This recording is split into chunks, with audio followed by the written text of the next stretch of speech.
So I hand over presentation rights to him. Carsten, over to you. All right. Thank you. Showing my screen. So there we go. We'll jump right in. We'll open a mobile application. We start with our login information. We created a demo account for this webinar. Demo at webinar. And we'll fill in our password. Now we'll check the Stay Logged In button. More info on this functionality a little bit later. And we'll log in. Information and configuration data is loaded. And this account is set up with 3 document types. So the user automatically gets the available options here. For our first demo, we'll select a letter. And on Android 6, we'll get a notification about permissions to use the camera. We'll allow this. And on first usage, we'll see the help screen. This will only happen automatically the first time and will later be accessible through the help button. The first page of this help shows us something about the contrast. The document should be in a high contrast background. The second page shows us that the device should be started from a distance and moving closer to the document for correct automatic capture. The borders will have to be aligned correctly to be in an optimal situation for automatic capture. We'll see that a little bit later. And if all the conditions are set, the picture will be automatically taken, the document will be automatically captured. So we'll close this help screen. Our camera is started up, and we'll move to our demo letter here. We'll see that if we move in from a distance, the borders are red. This means the document is detected, but the conditions are not optimal. So we'll move in a bit closer. We'll align the borders. Borders turn green, and the document is automatically captured. So here we go. Our document is in our preview screen. Here we have some functionality on our just recently captured image. We can, for instance, click on the image itself to view the image. We can here zoom in, see if it's nice and sharp, if we have all our data. So that looks correct. We'll close that. And we'll add our second image. So we'll click on the plus, move over to our second image. And this time we'll use the manual capture button. We see that the document is detected, but it's not in optimal conditions, but we still want to capture it. So we'll click on the manual capture button. And our cropping screen come into view. Here the borders are automatically set on the borders of the document if the document is detected. If we want to adjust these borders, we can tap on a border and drag it around so it's correct. It was already correct, so we'll leave it at that. And we'll check the crop button. And now we can again see if our document is correctly captured. It is sharp, but our document is upside down. So we'll close this and we'll click on the rotate button on the document.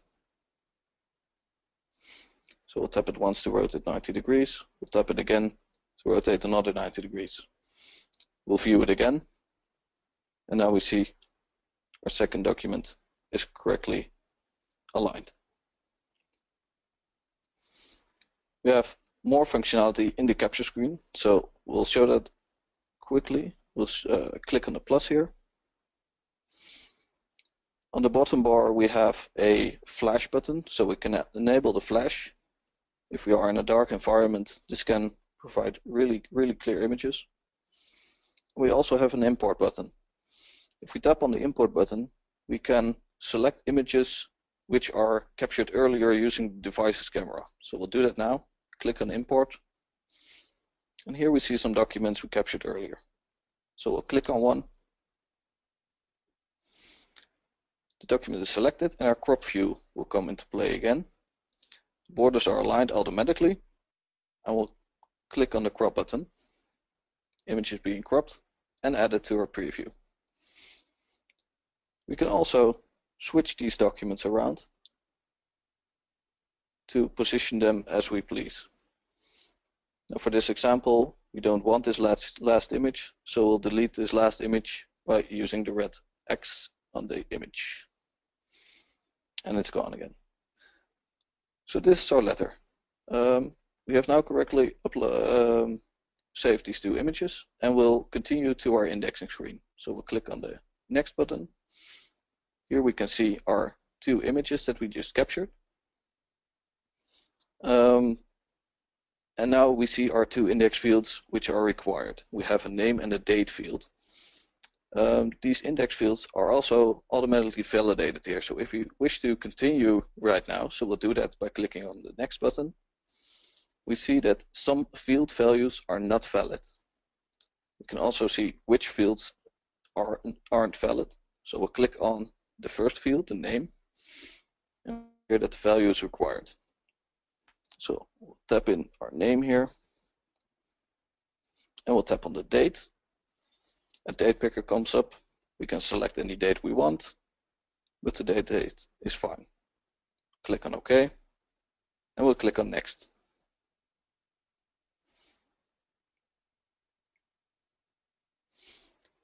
From indexing, we go to our message list. The document's being uploaded. You can see that the document is now uploaded. We can also show a little bit about the offline capabilities. So we'll again use the same document we already have selected. So we'll click on the plus bottom right. Now we'll tap on the settings button, top left. This opens a few options for us. Upload even when Wi-Fi is off, or upload only when Wi-Fi is on. We'll tap on the Wi-Fi button, so it will only upload if I have a Wi-Fi connection. We'll close this screen, and now we'll turn off our Wi-Fi connection.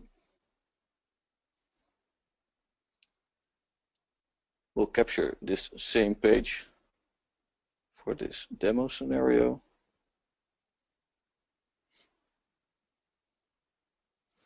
We'll continue with this one image. We'll add some data here, or the message will tell us that it failed on the indexing later. So here we go. We'll continue with this. And our entry will have a status waiting for upload. So it's waiting for our Wi-Fi connection. The application does some checking in the background. It checks on a data plan change. So if we turn on the Wi-Fi now, the app will, even when it's closed, even when the app is killed, it will check every pending upload. So if I move in an environment with a Wi-Fi connection, my phone connects to Wi-Fi and my setting is selected to Wi-Fi only, I don't have to do anything, and the document will be uploaded in the background automatically. So with that, I hope you have enjoyed today's session, and I look forward to many mobile opportunities with you, and of course to meeting you all again in our next webinar. So have a good week, everyone. Goodbye.